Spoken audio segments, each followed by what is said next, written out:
Bonjour à tous, chers participants, distingués invités. Je me présente, Dina Mansour, et je suis conseillère développement des marchés internationaux au service Accélère de la Chambre de commerce du Montréal métropolitain. Au nom de mon équipe, nous vous souhaitons à tous la bienvenue à cet événement tout spécial de la série Rencontres internationales Desjardins.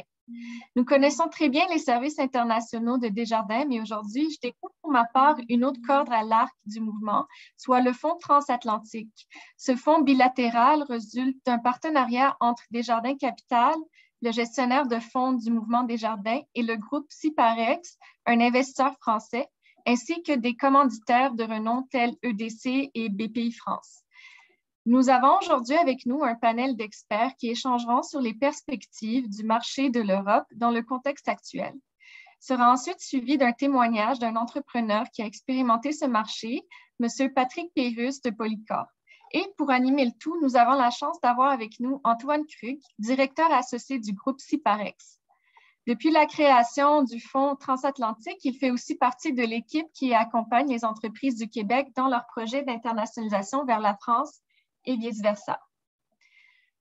Permettez-moi tout d'abord de remercier nos partenaires qui ont rendu cet événement possible, en commençant par Desjardins, notre commanditaire en titre, nos collaborateurs EDC et la presse, ainsi que notre partenaire Développement économique Canada pour les régions du Québec pour son soutien à l'ensemble de nos activités en commerce international. Avant de commencer, je vous invite à prendre un moment pour observer les outils dont vous disposez. Si vous avez des questions à poser, veuillez les écrire dans la boîte questions et réponses qui est au bas de votre écran, au centre, et nous allons y répondre durant la période des questions qui est prévue à la fin de la présentation. Nous vous demanderons aussi, s'il vous plaît, d'indiquer à qui votre question est adressée dans la mesure du possible afin de faciliter la période des questions. Il y a aussi un sondage en cours sur votre écran que nous vous invitons à remplir afin de nous aider à veiller à l'atteinte de nos objectifs à l'interne. L'événement d'aujourd'hui sera enregistré et vous pourrez le revoir en tout temps.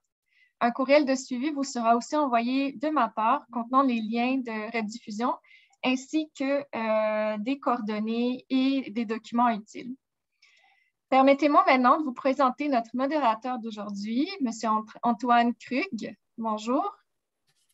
Bonjour Dina. Bonjour. Donc, M. Antoine Krug est directeur investissement du Fonds transatlantique, qui est une collaboration entre Desjardins Capital et Ciparex. Et il se chargera d'animer cette rencontre et de présenter nos conférenciers. Donc, M. Krug, à vous la parole.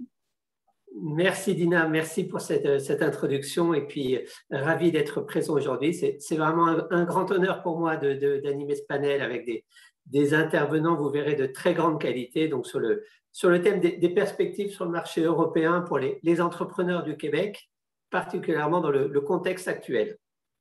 Alors, pour débuter la rencontre, j'ai le grand plaisir de vous présenter les intervenants à ce panel d'aujourd'hui.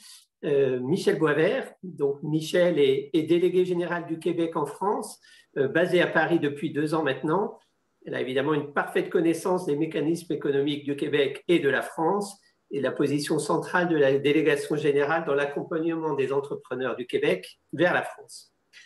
Bonjour. Stephen Wilhelm. Bonsoir Michel. Bonjour. Stephen Wilhelm. Stephen est vice-président régional développement des affaires internationales chez EDC, Exportation et Développement au Canada. Stephen nous apportera son témoignage depuis l'Europe, où il est installé, de la situation des exportations du Canada et du Québec vers l'Europe, et tout particulièrement dans la période que nous vivons depuis un peu plus d'1 an. Et enfin, Julien Tougeron. Julien est un Français basé à Montréal. Il est directeur senior de l'investissement pour Business France. Donc, Business France, c'est une organisation française qui favorise le développement économique des entreprises étrangères en France. Et donc, Julien accompagne tout particulièrement les entrepreneurs québécois dans leurs projets vers la France. Donc, chacun pourra nous livrer son constat, son analyse, ses conseils pour relever les défis de l'internationalisation et nous présenter aussi les meilleurs outils pour pouvoir y arriver avec le plus de chances de succès possible. Donc, pour commencer, je vais m'adresser à Michel. Michel, vous êtes en France au cœur des échanges économiques entre le Québec et la France. Tous les jours, vos équipes et vous-même, vous accompagnez des entrepreneurs dans leur développement transatlantique. Donc, j'aimerais bien, Michel, que vous pouviez, si vous pouviez partager avec nous vos constats sur la période récente. Qu'est-ce que la Covid? avec toutes les restrictions qu'elle a imposées et puis qu'elle continue même à imposer, a pu changer dans le monde des affaires? Et comment vous voyez l'évolution récente des liens économiques des Québécois vers la France? Ben, merci beaucoup. Merci de me permettre de participer à ce panel d'experts. Donc, très rapidement, je pense que ça vaut la peine de brosser un tableau de la France. Qu'est-ce que c'est? Ben, c'est quand même la 6e économie mondiale, 67 millions d'habitants. Un des membres influents de l'Union européenne, il a présidé l'Union en 2022. Qui dit Union européenne dit bien sûr accord de libre-échange entre le Canada et l'Europe, un accord qui est effectif, qui est en vigueur depuis 2017. Ça, c'est 98 des lignes tarifaires qui sont abolies. Je dois dire que les Français en tirent un meilleur parti que les Québécois. On pourrait peut-être en revenir, mais effectivement, les Québécois devraient davantage tirer parti de cet accord-là. Je pense qu'au Québec, on a une image encore un peu poussiéreuse de la France. La France, je suis convaincue que Julien toujours en parlera également, mais je veux dire, la France, c'est plus du tout l'image qu'on en a. C'est un pays qui investit énormément en recherche et développement. C'est un pays où les infrastructures sont incroyables, population éduquée, où on a beaucoup assoupli les lois du travail. Je pense au Québec, on a encore une certaine crainte. C'est pas encore l'Amérique du Nord, mais c'est beaucoup plus souple que ce n'était. Et il y a une culture entrepreneuriale en France maintenant qui est en pleine expansion. Donc, pourquoi la France? Ben, le gouvernement du Québec, vous le savez, mise beaucoup sur les exportations. Pour le gouvernement du Québec, l'économie québécoise est quand même une économie assez limitée en termes de population. Donc, si on veut croître, si on veut créer de la richesse, il faut que nos entreprises exportent. Et bien sûr, on le fait beaucoup, mais on le fait aussi surtout avec les États-Unis. 70% des exportations des entreprises québécoises, c'est vers les États-Unis. Ça va continuer à être notre principal marché, mais il faut se tourner vers la France. Il faut se tourner vers la France et la France est le pays que l'on a identifié pour amorcer une diversification. Déjà, les relations entre le Québec et la France vont bien. On peut, par contre, faire beaucoup mieux. Mais juste vous donner une idée, quand on parle des relations France-Canada, la moitié des échanges commerciaux entre la France et le Canada, c'est avec le Québec. En fait, c'est 47,5% pour être plus précise. À l'inverse, si on regarde l'établissement des filiales françaises au Canada, 50% sont aussi installés en France. On a 350 filiales d'entreprises françaises au Québec. Donc, on le voit déjà. Il y a un lien très particulier entre la France et le Québec dans cette relation France-Canada. Je pense que le Québec est vraiment la porte d'entrée des entreprises françaises lorsqu'on parle de l'Amérique du Nord. Mais si on regarde les chiffres d'échanges commerciaux, on peut vraiment faire mieux. C'est clair, on avait 3 ans d'augmentation, de croissance des échanges commerciaux entre la France et le Québec, qui a été freinée malheureusement en 2020. Bon, ça se comprend, la pandémie. La pandémie, l'an dernier, en 2020, la valeur des échanges commerciaux a chuté de 10,8% entre le Québec et la France pour s'établir à peu près à 4 milliards 800 millions de dollars. C'est à peu près là où on était en 2018. Cela dit, ça a chuté moins avec le Québec que ça a pu chuter avec le Canada parce que ça a chuté de près de 26% avec le Canada. Les échanges du Québec vers la France ont moins chuté d'1,9%, mais c'est encore très faible. C'est seulement 1,5 milliard de dollars que l'on exporte vers la France. Et moi, je me dis, il faut absolument que les Québécois comprennent que la France est un marché. Oui, il y a maintenant des barrières un peu plus fortes. La France, comme tous les autres marchés, font preuve d'une certaine frilosité à cause de la pandémie, sécurité alimentaire, approvisionnement médical, mais la France est toujours ouverte. La France vient de lancer un plan de relance de 100 milliards de dollars. Il y a là matière à opportunité pour les entreprises québécoises. J'en parlerai plus tard, mais il faut vraiment saisir ces opportunités-là. Meilleure façon, maintenant et toujours, avoir un partenaire français, s'établir là-bas et bien sûr faire affaire aux équipes de la délégation.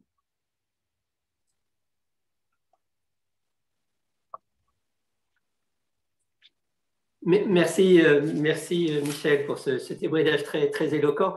Peut-être Stephen, vous qui êtes également basé en Europe, votre point de vue en tant que représentant de DC basé en Europe et donc au cœur aussi des échanges entre les deux zones géographiques. Oui, merci, bonjour et merci de m'avoir invité également. Oui, je suis basé à Londres et très occupé ces années-ci avec le Brexit et maintenant la COVID également. Alors, un point de vue unique depuis que je suis basé ici en 2015. J'aimerais souligner une chose que Mme Boisvert a dit au point de vue vraiment de la croissance remarquante qu'on a vue entre le commerce, entre le Canada et l'Europe depuis la signature du libre-échange entre le Canada et l'Union européenne. Et en 2017, on a vu une croissance de 4 de la valeur d'export du Canada à l'Europe. Ça l'a doublé en 2018 et 2019. Alors, vraiment une histoire positive. Malheureusement, comme Mme Boisvert a dit, la COVID a appuyé les freins sur le commerce global et ainsi que sur le commerce canadien avec l'Union européenne. Aussi, j'aimerais dire qu'on avait aussi vu une accélération d'investissement de compagnies canadiennes en Europe depuis l'accord de libre-échange. Ça aussi, j'imagine, on va voir une baisse en 2020, mais malheureusement, on n'a pas vu encore les chiffres. Qu'est-ce que je voulais souligner, c'est que oui, on a vu une baisse sur les exports entre le Canada et l'Europe, mais pas tous les secteurs étaient pareils. Je veux dire, vraiment, les secteurs produits pétroliers, l'équipement manufacturier, ainsi que certains produits miniers ont vraiment vu de baisses très importantes l'année dernière, qui n'est pas surprenant. Moins de demande d'énergie, le coût du pétrole qui était plus bas. Mais on a vu d'autres secteurs qui ont grandi, comme le secteur d'agriculture agroalimentaire, ainsi que certains produits pharmaceutiques, médicaments et produits hygiène. Alors, ce n'est pas tout du négatif. Mais je crois qu'une chose que je crois que M. Trump a donné une bonne leçon aux compagnies canadiennes, c'est vraiment l'importance de la diversification lorsqu'il a réouvert l'accord de libre-échange nord-américain entre le Mexique, le Canada et les États-Unis. Si je me souviens bien, il menaçait même d'annuler l'accord entièrement. L'autre point que je pense que tout le monde comprend aussi, c'est que pourquoi le prix du pétrole brut canadien est beaucoup plus bas que le prix moyen global du pétrole brut. C'est ça qui se passe quand on a seulement un acheteur principal de notre produit. Alors, c'est vraiment clair que réduire le risque de concentration, c'est très important pour les compagnies canadiennes et les compagnies québécoises. Ça stimule la croissance de vos activités, ça vous permet d'acquérir de nouveaux talents, de l'innovation, et ça rend votre entreprise beaucoup plus rentable, stable et résiliente vis-à-vis des situations comme la COVID. Et je dois aussi souligner qu'avec le si grand nombre d'accords libre-échange négociés par le Canada, il n'y a vraiment pas d'excuse pour les compagnies canadiennes de se diversifier à l'étranger et au-delà des États-Unis. Une autre leçon que je crois la COVID a donnée, c'est que la diversification, ça ne s'applique pas seulement côté vente, mais ça s'applique aussi côté provisionnement. Alors, beaucoup de compagnies ont subi des délais de livraison importants l'année passée. Alors, il y a quelques solutions pour ça. Évidemment, on peut avoir une plus grande inventaire, mais ça peut être une solution très coûteuse pour certaines industries. Mais avoir une diversification de fournisseurs géographiquement est peut-être une solution beaucoup plus efficace. Alors, je vais m'arrêter là.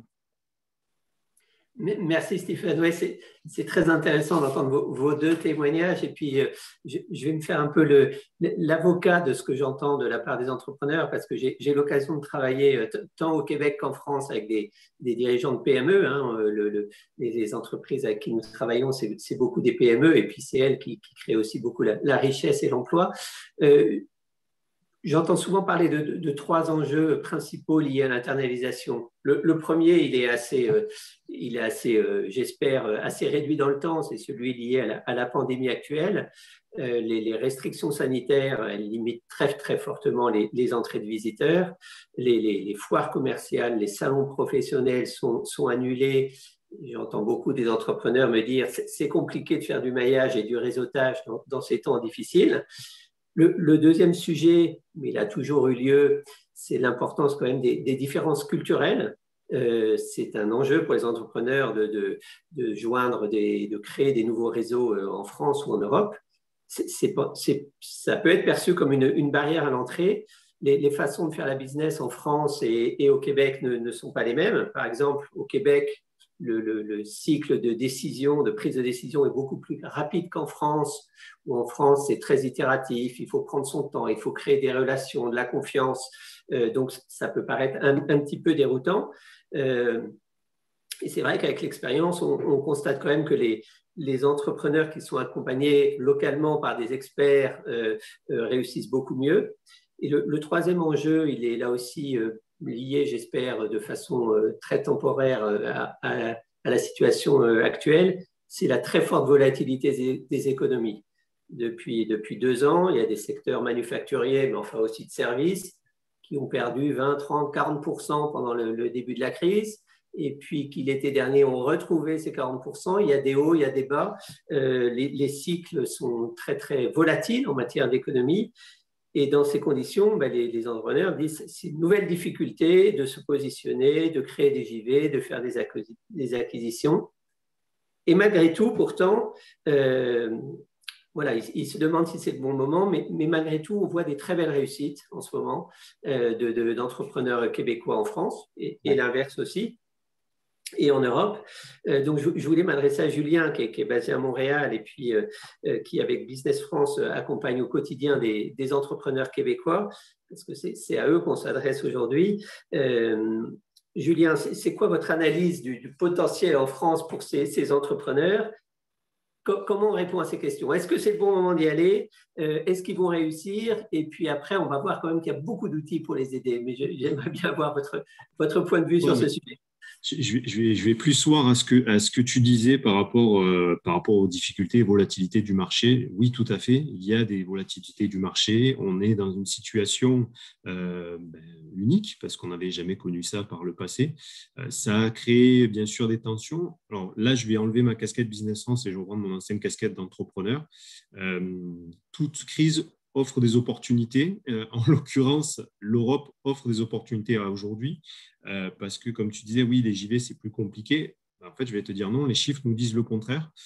Bien sûr qu'on a une baisse de l'activité, bien sûr que c'est plus difficile de faire du réseautage à date que ce que ça l'était par le passé, parce qu'on venait dans des salons, mais comme tu peux le constater aujourd'hui, on rencontre des gens via des webinaires comme celui-là où on peut échanger, on peut discuter.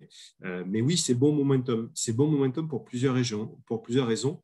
En Europe, et particulièrement, je prends l'exemple de la France parce que je le connais bien, et Michel ne me contredira pas, il y a des entreprises françaises qui se retrouvent en difficulté, qui cherchent des repreneurs, qui cherchent des nouveaux partenaires.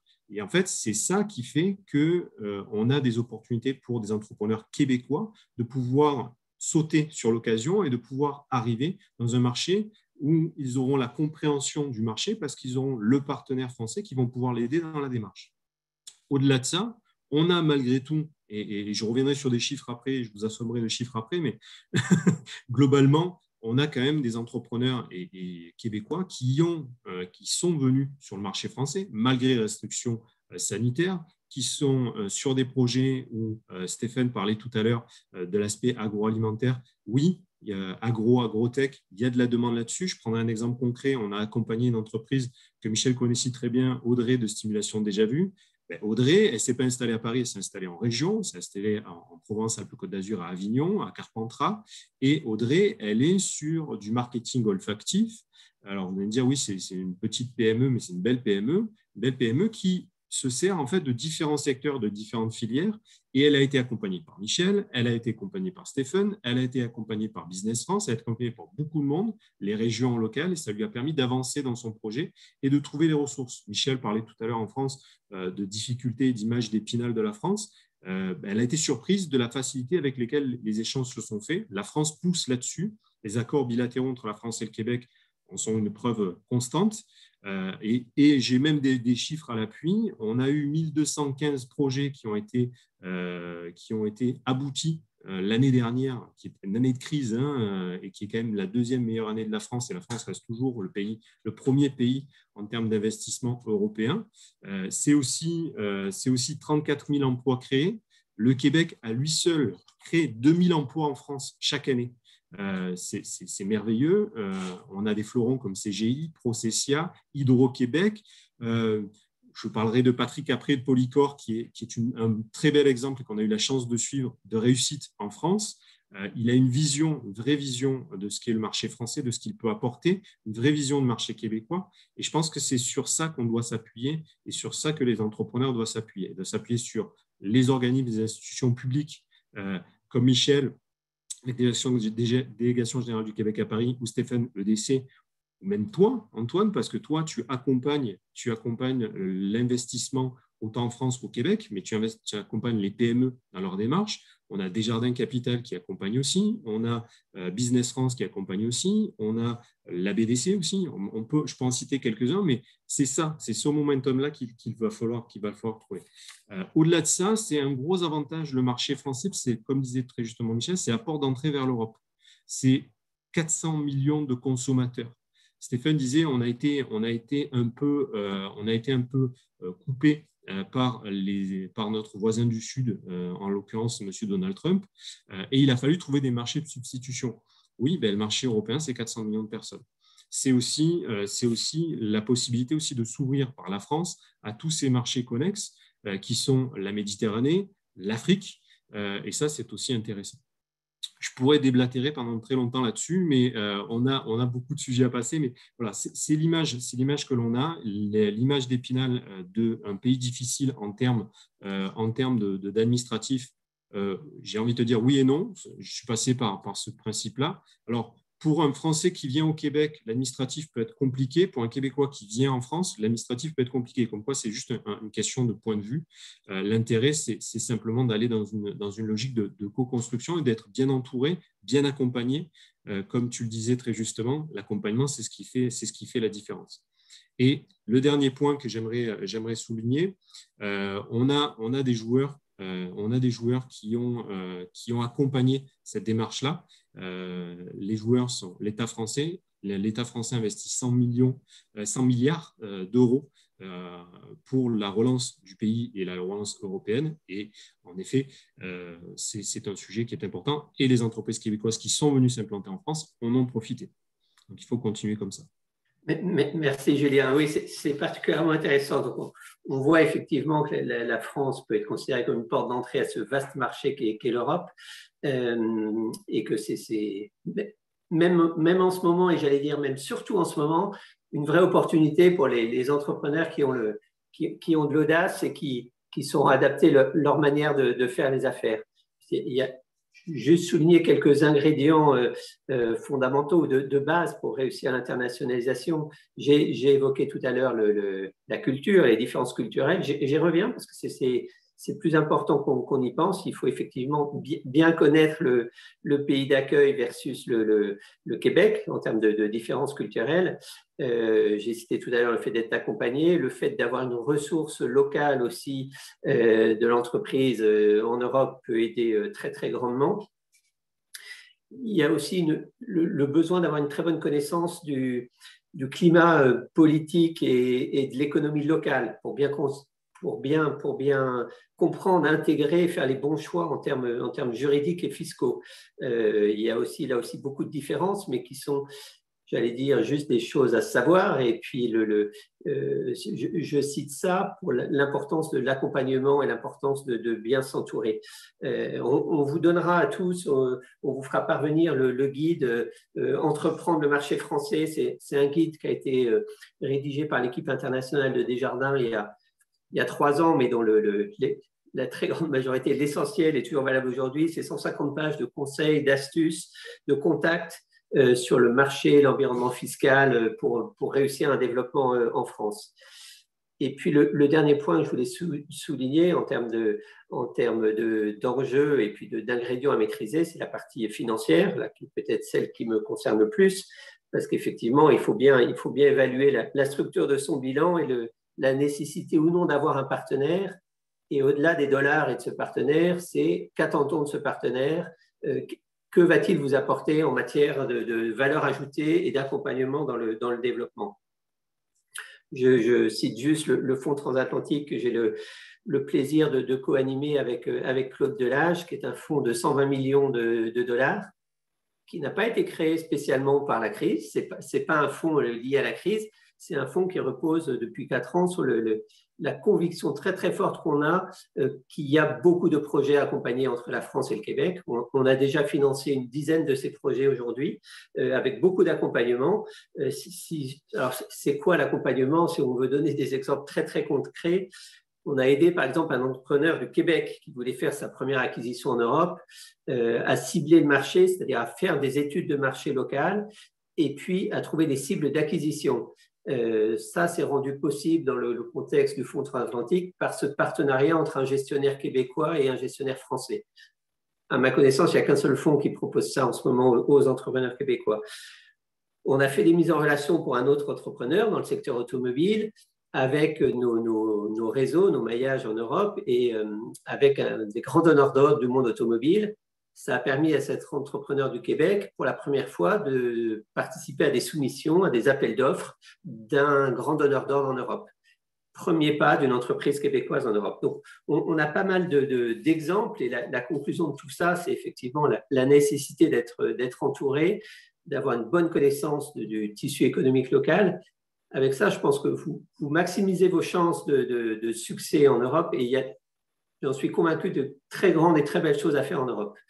Au niveau plus bancaire, au niveau de Desjardins, qui est un des partenaires du Fonds transatlantique, en matière d'accompagnement à l'international, c'est très étoffé aussi. Desjardins a un bureau de représentation à Paris avec des membres permanents basés en France qui offre un accompagnement bancaire et financier, mais aussi beaucoup de liens, beaucoup de réseaux avec divers organismes pour appuyer les entrepreneurs du Québec. Donc, il y a beaucoup de solutions qui s'offrent aux entrepreneurs québécois qui souhaitent tirer leur épingle du jeu en Europe. Et peut-être, Stephen, si je peux vous laisser la parole pour que vous nous expliquiez du côté de EDC et puis de ce que vous voyez, quels sont les outils, est-ce que vous pouvez, parce qu'on a fait le constat qu'il y avait beaucoup de choses à faire, mais maintenant en termes d'outils et peut-être d'exemples, quels sont votre constat sur ce sujet?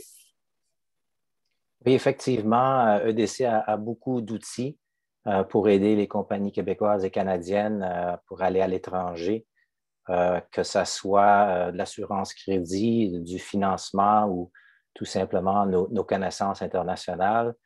Peut-être je vais donner deux petits exemples. C'est des exemples de PME que nous avons aidés dans la dernière année, alors durant la pandémie.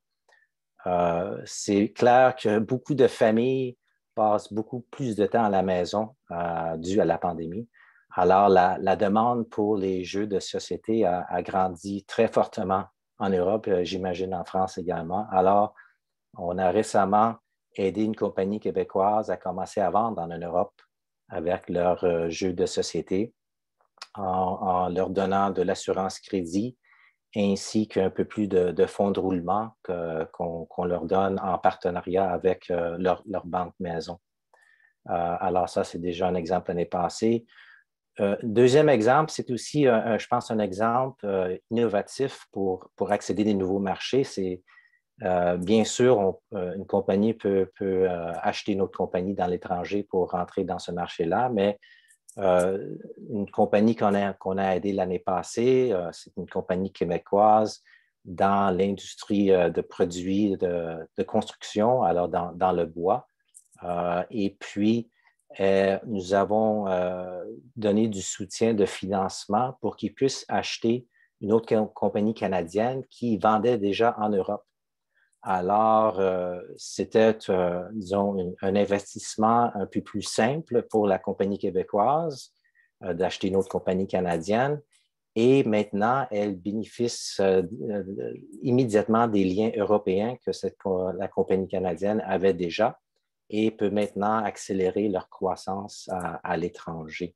Alors, encore un autre moyen de vraiment s'étendre à l'étranger plus rapidement. Au point de vue opportunité qu'on voit, j'ai déjà touché côté produits agroalimentaires. Alors, on croit que ce secteur va continuer à grandir très rapidement. Les Européens consacrent une plus grande partie de leurs revenus à la nourriture vis-à-vis les Américains. Je pense que ce n'est pas un secret. Alors, l'Union européenne, c'est le plus gros marché agricole et alimentaire au monde. Et je dirais également que les disruptions qu'on voit présentement entre le Royaume-Uni et l'Union européenne, je crois aussi, va amener des opportunités pour les compagnies canadiennes dans ce secteur. C'est clair que les compagnies canadiennes vont être en concurrence contre le Brésil ou les États-Unis, mais encore, le Canada a un accord libre-échange. Le secteur agroalimentaire a une très forte réputation à l'international. Alors, je crois que ça nous donne un avantage en Europe. Et le dernier point aussi, c'est qu'on a vu une croissance très accrue du commerce électronique. Et encore, c'est un moyen très efficace pour les petites et moyennes entreprises d'explorer de nouveaux marchés, de se rapprocher de leurs clients. Alors, c'est quelque chose, il y a 2 ans, c'était là aussi, mais pas à ce niveau qu'on voit maintenant. Alors, c'est un moyen aussi très efficace d'accélérer la diversification. Très bien, merci, merci Stephen. Et peut-être Julien, pour faire le lien avec ce que disait Stephen sur les accords commerciaux, et notamment le CETA, parce qu'on en parle de façon très, j'allais dire, très superficielle d'habitude. On se dit, tiens, c'est un accord commercial, mais est-ce que vous avez quelques précisions et données à nous partager sur ce sujet? Je vais rebondir sur ce que dit Stéphane. En effet, c'est un accord de libre-échange, c'est un accord d'opportunité, c'est des opportunités pour des entreprises canadiennes et québécoises. Et Michel le mentionnait, 98% des produits, marchandises, services qui viennent du Canada vers l'Europe sont dédouanés, détaxés. Ça permet quand même de favoriser, et je rebondis aussi sur ce que disait Stéphane par rapport au commerce électronique, le commerce électronique va favoriser et favorise déjà ce genre d'opportunités-là. Le CETA, cet accord qui a été signé en 2017 entre l'Europe et le Canada, rentre aussi dans une série d'accords bilatéraux qui ont été signés, notamment entre le Québec et la France, mais j'y reviendrai après. Mais en l'état actuel des choses, le CETA, c'est des opportunités pour exporter sa marchandise, des opportunités aussi pour accéder à des marchés publics. On n'en parle pas assez souvent. Les donneurs d'ordre, notamment français, font appel, et on pourra en citer, Michel, des entreprises québécoises qui ont pu bénéficier de l'accès au marché français via le marché public. Il y a également la favorisation de l'équité en termes d'échanges commerciaux. Le fait est qu'on prenne en compte les règles canadiennes en termes d'échange, qui sont de très bonnes règles, très équitables, et qu'on puisse les appliquer au marché européen, c'est une très bonne chose aussi, parce que ça permet aussi d'être sur un pied d'égalité pour les entreprises québécoises, même si, comme disait Michel et le mentionnait tout à fait, aujourd'hui, les Français notamment en bénéficient plus pour aller vers le Canada que les Québécois venir vers la France. Mais je pense que c'est plus une question de mindset et d'image d'Épinal de la France qu'on pourra et qu'on espère renverser avec Michel. Et puis ensuite, c'est la diminution des coûts directs et indirects liés à l'exportation. Quand on parle de coûts directs, bien sûr, il y a la simplification qui a été mise en place au niveau du dédouanement et des organisations internationales en termes d'exportation de matériel, mais il y a aussi tout ce qui est indirect aussi, c'est-à-dire que le coût qu'on ne passe pas sur l'administratif, on peut le passer aussi sur de la main-d'œuvre et des talents français. Et je voyais une question tout à l'heure sur le taux de chômage, des talents français qui sont disponibles aussi sur place favorise aussi les exportations et l'accompagnement sur place d'entreprises étrangères, d'entreprises en l'occurrence québécoises. Il y a les accords de libre-échange et je parlerai aussi d'un programme que j'affectionne particulièrement, c'est le PNQF, donc le parcours numérique Québec-France, qui accompagne, et là on vient sur une dimension plus provinciale, qui accompagne des startups à la fois françaises vers le Québec et québécoises vers la France, dans le cadre d'accords bilatéraux entre la France et le Québec. Ça aussi, ce sont des opportunités pour les entrepreneurs, de venir tester un marché, de venir vérifier sur le terrain les us et coutumes. Tu parlais tout à l'heure, Antoine, d'acclimatation culturelle. En fait, ça marche dans les deux sens. C'est bien comprendre le marché et bien s'adapter à ce marché-là. Et à aujourd'hui, les accords bilatéraux, que ce soit le CETA ou que ce soit les accords entre le Québec et la France, favorisent de loin le fonctionnement de ces échanges-là et facilitent énormément ces échanges. Voilà. Merci, Julien. Et peut-être, Michel, votre point de vue, parce que il y a la délégation générale et moi, j'ai été particulièrement impressionné quand j'ai été à Paris avec des entrepreneurs québécois par la réception, enfin, la qualité des échanges et tout ce que pouvait faire la délégation générale pour des entrepreneurs québécois. Donc, comment vous voyez effectivement le rôle de la délégation et puis l'aide que la délégation peut apporter aux entrepreneurs d'ici et notamment dans le cadre du plan de relance actuel en France? Écoutez, rapidement, la délégation, on est plus d'une 50aine de personnes. La délégation, vous savez, en France, le Québec a le statut de nation. Moi, j'ai le même statut qu'un ambassadeur. Et donc, on dit de la relation entre le Québec et la France que c'est une relation directe et privilégiée. Donc, moi, ce que je dis aux gens, c'est profiter de cette relation-là. Ça fait 60 ans, on célèbre cette année les 60 ans de présence officielle du Québec en France. 60 ans où on a développé des relations, et vous l'avez dit, en France, il faut aussi avoir des relations politiques si on veut faire du business. Donc, on a ici développé depuis 60 ans des relations autant côté culturel, politique, au niveau de l'éducation, au niveau économique, bien sûr. Et moi, j'ai été nommée pour augmenter les relations économiques. Mais je dis toujours à mon équipe, ce n'est pas l'économie au détriment de tout le reste, c'est de se servir de tout ce qu'on a bâti et partout, dans toutes les régions de la France aussi, pas qu'à Paris. Parce que les régions de la France ont un tissu économique qui ressemble au tissu économique du Québec. Ce sont des PME. Si on veut faire du business avec la France, il faut aussi se tourner vers les régions. Donc, on est très, très connectés sur les régions. Donc, une 50aine de personnes, dont 11 personnes spécialisées en économie. Ça, c'est la délégation. Ce qu'on a fait avec la pandémie, c'est de se dire, vous l'avez dit, du jour au lendemain, tout est coupé, tout tombe. On ne peut plus traverser les frontières. Comment on fait pour continuer à favoriser justement ces échanges? Ce qu'on a fait, nous, et c'est beaucoup comme ça maintenant que IQI, parce que le gouvernement du Québec veut favoriser les exportations, a créé maintenant Investissement Québec International en regroupant les services d'attraction de l'investissement vers le Québec, mais aussi d'exportation, une machine extrêmement bien rodée. Et d'ailleurs, j'invite tous les entrepreneurs à faire affaire avec IQI, et nous, on est en lien avec IQI très, très fort. On a lancé le plan de relance sur les exportations. Bref, il y a vraiment toute une machine qui est lancée. Et nous, en France, ce qu'on a fait, et c'est vraiment vers ça qu'on veut aller, c'est un accompagnement beaucoup plus ciblé. Pendant un moment, c'était en fait des missions, on y allait sur le nombre. Je ne suis pas convaincue que c'était peut-être la meilleure façon. Maintenant, au contraire, on cible des entreprises bien précises et on les accompagne dans un accompagnement très serré. Ce qu'on a fait, par exemple, je suis une ancienne de la Caisse de dépôt et placement du Québec, je me suis dit, on va inviter Ivanhoé Cambridge à ma table. On n'avait jamais invité Ivanhoé. On a invité Ivanhoé qui n'avait jamais fait affaire vraiment avec des entreprises québécoises en France. On leur a dit, pourquoi vous ne feriez pas affaire avec des entreprises québécoises? Et on leur a présenté d'ailleurs Polyca, Chantier Chibougamau, Umbrella, Macogep, gestion de projet. Et l'accueil a été tellement bon qu'on a été encouragé. On a fait la même chose avec la Société du Grand Paris. Société du Grand Paris, c'est le REM, mais je pense multiplié par 3 ou 4. Écoutez, c'est 200 km, 68 gares. C'est un projet de 40 milliards d'euros sur 15 ans. On connaissait la Société du Grand Paris. On les a fait venir avec 5 grands donneurs d'ordre, les Bouygues, les Vinci, des grands donneurs. Et justement, avec IQI, on a identifié, trié sur le volet, quelles sont les entreprises qui pourraient répondre à ces donneurs d'ordre-là.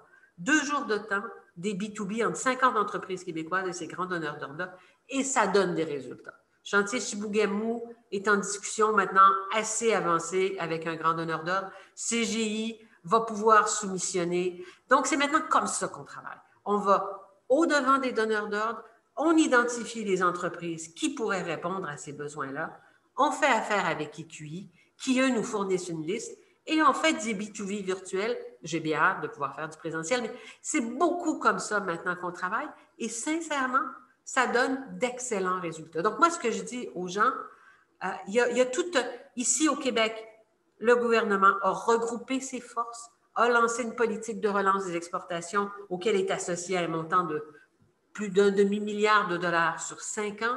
On veut que, dorénavant, les exportations représentent 50% du PIB du Québec et tous les postes. Le Québec a 30 postes à l'étranger dans 18 pays. La France, c'est le vaisseau amiral. On nous donne des cibles de vente ferme extrêmement ambitieuses et on est là pour accompagner les entreprises. On a vraiment maintenant, les postes à l'étranger sont vraiment des vecteurs de développement pour aider les exportations du Québec à l'étranger. Donc, moi, tout ce que je dis aux gens, c'est considérer maintenant l'équipe de la délégation qui a des contacts dans tous les secteurs, dans toutes les régions du Québec, comme des accompagnateurs. Et je vois M. Pérusse de Polycor, il le sait. On accompagne Polycor, on va leur faire rencontrer une des plus grandes firmes d'architectes dans quelques semaines. On travaille très, très bien avec Valérie Bergeron, qui est la représentante en France. Donc, on a comme ça des entreprises qu'on suit de très près et c'est maintenant la façon de travailler. C'est les aider à bien connaître les entreprises. Lorsqu'il y a des problèmes politiques, on est là pour les résoudre. Bref, je veux que pour les entrepreneurs québécois, la délégation et son équipe deviennent un acteur incontournable de leur développement en France. Merci Michel, très, très éloquent et je vois que la conclusion quand même, c'est que les entrepreneurs québécois ont beaucoup d'outils et beaucoup d'appui pour faire ce développement en Europe et en France et que, j'allais dire, même dans la situation actuelle, ça reste un territoire d'opportunités très, très fort. Oui, puis je me permettrais d'ajouter, je pense que les Québécois n'ont pas idée à quel point il y a un préjugé favorable envers le Québec en ce moment. Profitez de l'amour que les Français nous portent. On n'a qu'à dire qu'on est Québécois, puis immédiatement, il y a un sourire qui apparaît. Je pense que ça, il faut en prendre conscience. C'est un avantage comparatif qu'on a. Ben, il faut le saisir. Il y a effectivement… Je dirais là-dessus 2 secondes, mais oui, les Québécois ont une cote d'amour en France qui est juste monumentale. Ils ont aidé énormément, et Michel, je sais que tu n'en parles pas souvent, mais l'accord entre le port de Montréal et le port de Marseille, tu y étais, c'est grâce à toi. Voilà, ce sont des choses sur lesquelles la délégation apporte beaucoup.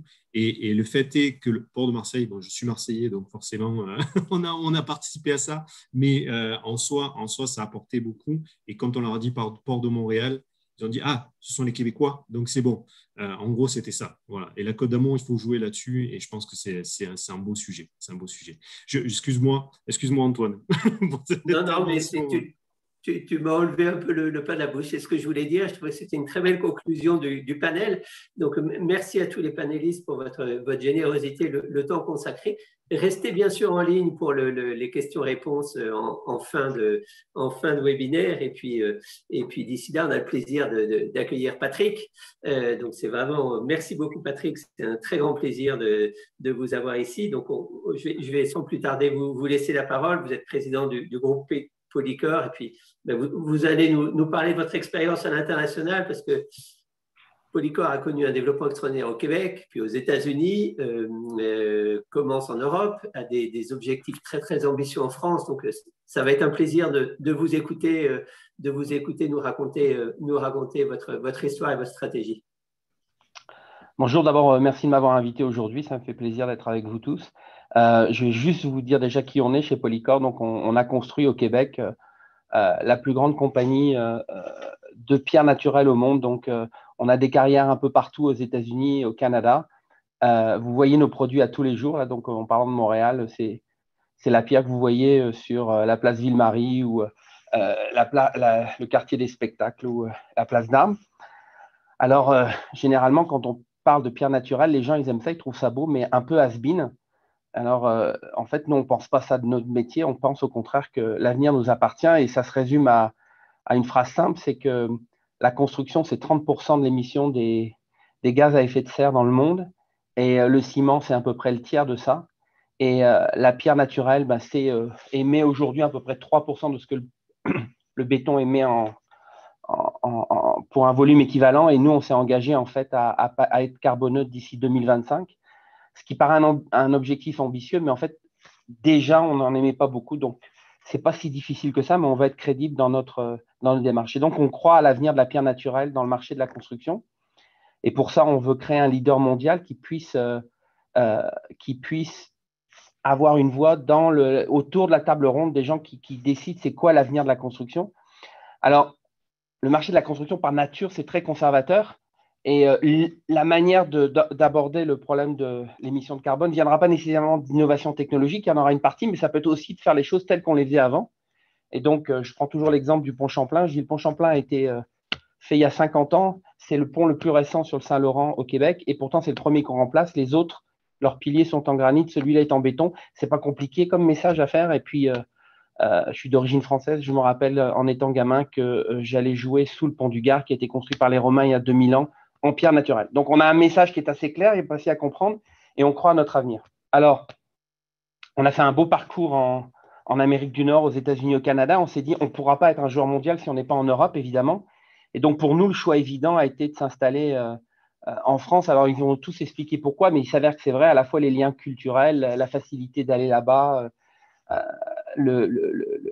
les préjugés favorables de chaque côté du pays. Donc, même moi, ça fait longtemps que je ne suis plus en France. J'ai toujours l'accent, je suis désolé, mais ça fait quand même 30 ans que j'ai quitté la France. Donc, je me vois plus comme un Américain du Nord qu'un Européen. Alors, évidemment, quand je parle à des hommes d'affaires au Québec, sur la France, ils ont tous pas mal de préjugés. On en a parlé sur l'administration, la relation au travail, les relations compliquées. Elles sont toutes vraies, ces préjugés-là, quelque part un peu.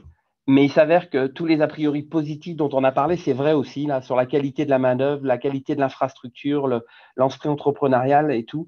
Et donc, la France, je vous le dis, là, pourtant, j'ai eu plein de mes aventures là-bas, c'est quand même un bon terrain pour aller s'implémenter en Europe. Et pour nous, en fait, c'était de construire une base qui nous permettait de comprendre le marché français, puis le marché européen at large, et puis de construire une base et d'essayer de développer le modèle Polycore en Europe comme on a fait en Amérique du Nord.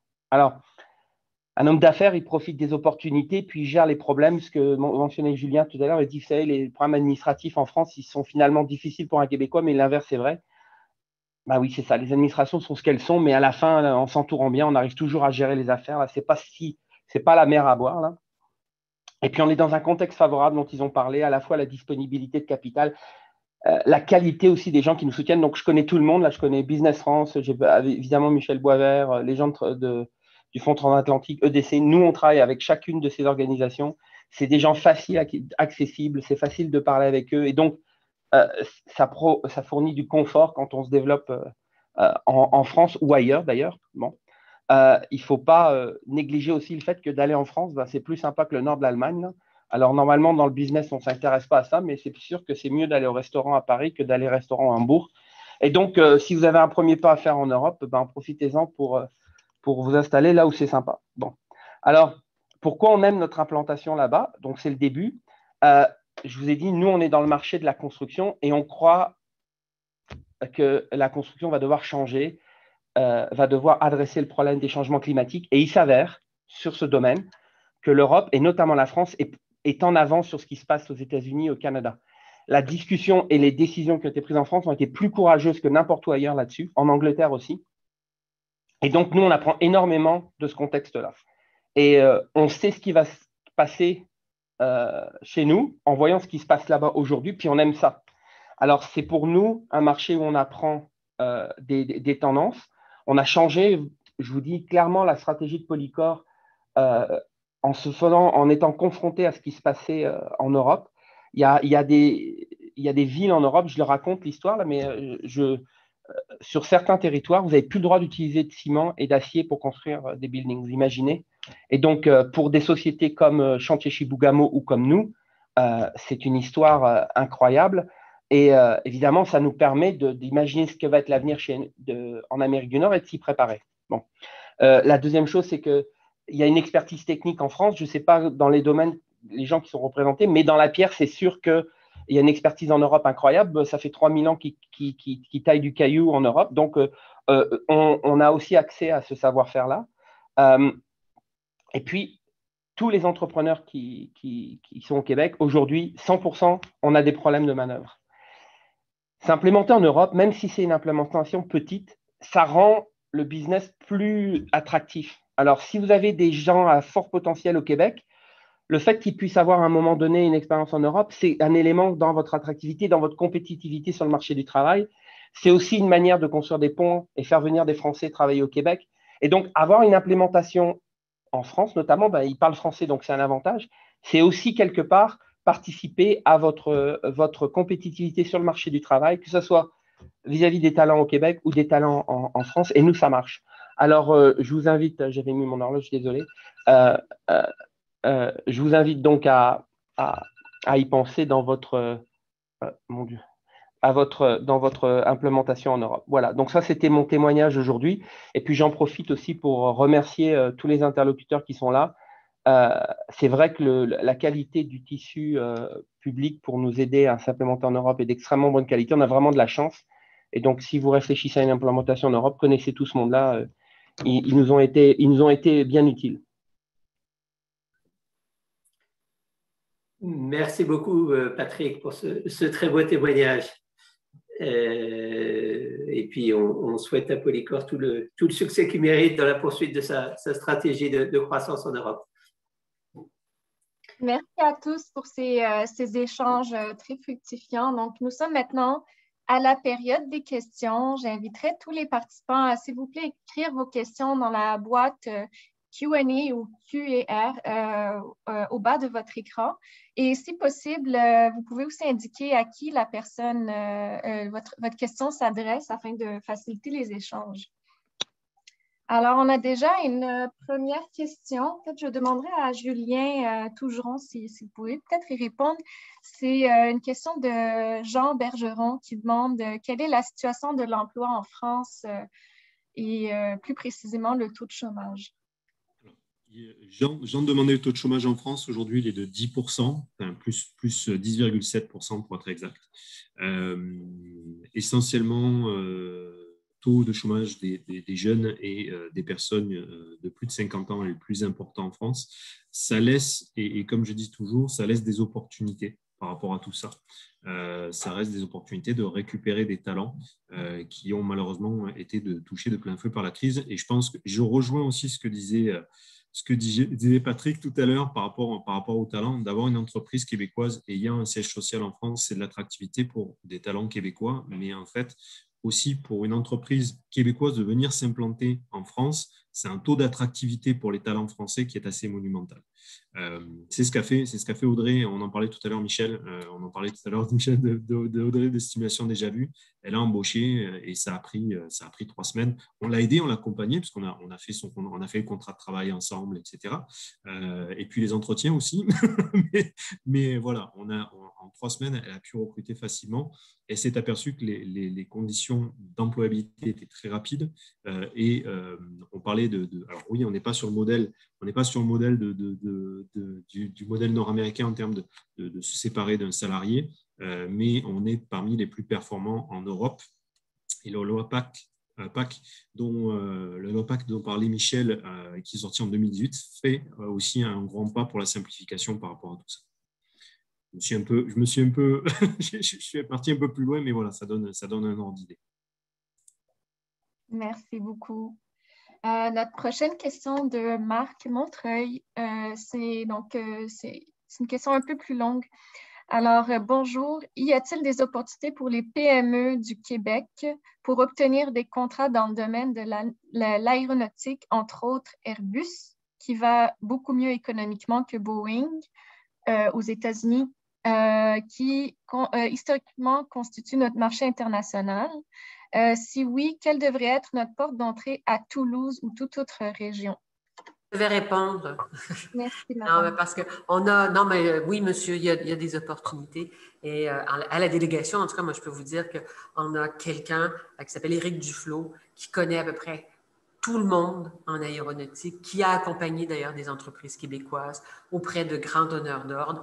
Et donc, je vous invite donc, j'imagine que nos coordonnées vont être partagées, à m'écrire un courriel et je vais vous mettre directement en lien avec mon équipe économique, plus particulièrement avec Éric Duflot, et vous pourrez commencer donc une discussion.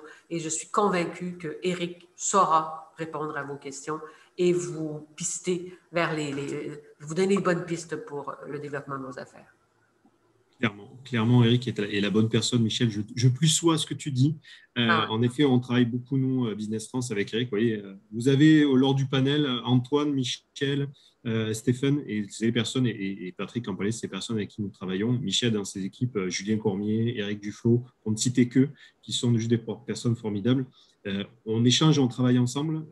Pour ajouter quelque chose par rapport à Eric, c'est monsieur aéronautique, c'est sûr, et d'autres, parce qu'il est aussi technologique. Il peut également passer, la personne qui pose la question peut également passer par Business France. Nous, on va l'orienter par les régions. En effet, Airbus se trouve en région Occitanie. Michel, que tu as également visité, la région Occitanie avec laquelle nous travaillons peut aussi accompagner l'entreprise dans son développement. Il faut réfléchir en ajoutant les briques. C'est DGQP, c'est Business France, région, Antoine pour le financement si c'est une belle PME, etc. Et ainsi de suite jusqu'à EDC, BDC. Il faut réfléchir en briques. Voilà. Mais oui, on peut l'orienter. On peut les aider, parce que ce qui est clair, M. Montreuil, c'est oui, il y a des opportunités. Comme vous voyez, il y a plein de monde qui sont là pour vous aider.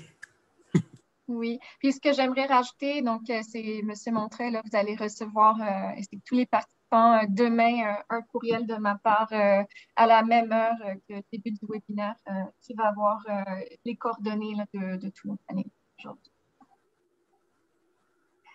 Donc, nous allons passer aux prochaines questions. Alors, une question de Claude Marquis qui est adressée à M. Tougeron. Avez-vous des partenaires en France, plus spécifiquement des distributeurs dans les secteurs des devis médicaux? Je vais relire la question de Claude dans les devis médicaux. D'accord. Oui, on a ça. En effet, on a un service qui est spécialisé dans la santé. Oui, les devis médicaux, ça fait partie aussi de nos… Et là aussi, je vais dire, Michel a aussi dans ses équipes des gens spécialisés là-dedans. Du coup, il va falloir passer par nous deux. Ils n'auront pas le choix. Voilà. On a des équipes, oui, qui pourront l'orienter pour trouver des distributeurs spécialisés en devis médicaux. On accompagne déjà une entreprise commune qui s'appelle Medphar, qui est spécialisée dans le carnet de santé dématérialisé, qui est très, très, très forte au Canada, très puissante au Canada, parce que le carnet de santé dématérialisé est utilisé au Québec par les services de la RAMQ. Ils sont présents d'est en ouest au Canada, ils sont présents aux États-Unis, et maintenant ils s'orientent sur l'Europe, et la France est dans des marchés, et on les accompagne là-dessus. Donc oui, on est sur ces services. Oui, il y a des opportunités de surcroît. Alors, le système de santé fonctionne un peu différemment. Là, il y a aussi à avoir des précisions, expliquer comment ça fonctionne. Et le distributeur est un bon système pour une primo-exportation. Merci beaucoup. Notre prochaine question de M. Jean Dupré, je la posais peut-être à M. Pérus de Polycor qui pourrait répondre compte tenu de son expérience d'abord. Donc, sa question, c'est quels sont les principaux défis auxquels une entreprise pourrait faire lorsqu'elle désire s'établir en France? Alors, on en a mentionné. Donc, c'est sûr que nous, on a fait le choix d'acheter une organisation existante, donc par M&A, quoi, plutôt que de partir à zéro. Donc, je vais parler de cette expérience-là.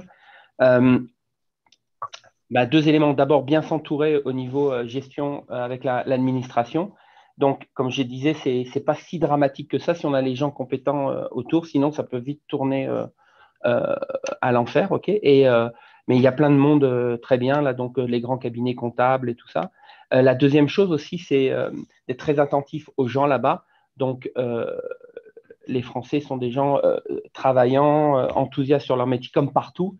Et des fois, il y a des conflits culturels qui se créent de manière inutile. Et donc, de faire un effort à comprendre comment ça se passe, quelle est la culture du lieu et tout ça. J'allais dire, je parle de la France, mais en fait, c'est n'importe quelle implémentation. Quand on va s'implanter en Géorgie ou en Oklahoma, c'est la même dynamique, il n'y a rien de spécial là-dessus. Là. Et puis, voilà, j'allais dire, c'est peut-être les deux gros sujets. Ce qui est spécifique à la France, c'est vraiment la gestion et la relation à l'administration, la paye et tout ça. Il faut vraiment s'entourer de professionnels autour pour ne pas faire d'erreurs. Parce que si on arrive avec notre mindset québécois, on risque de se prendre quelques râteaux, quoi. Parfait, Merci. Est-ce que quelqu'un avait quelque chose d'autre à ajouter? Peut-être M.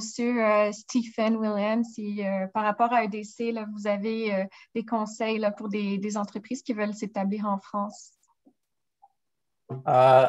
J'ajouterais tout simplement d'avoir des partenaires locaux.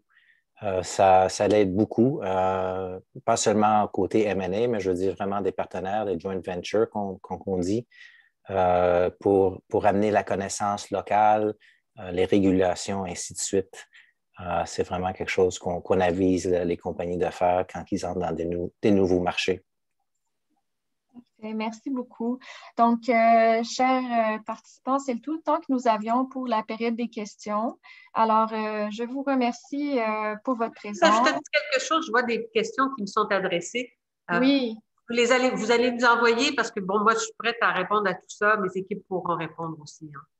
Bien sûr, Madame Boisvert. Donc, nous allons faire parvenir les questions. Effectivement, on a plusieurs questions qui n'ont pas pu être répondues. Donc, nous allons faire en sorte que nous puissions communiquer avec vous.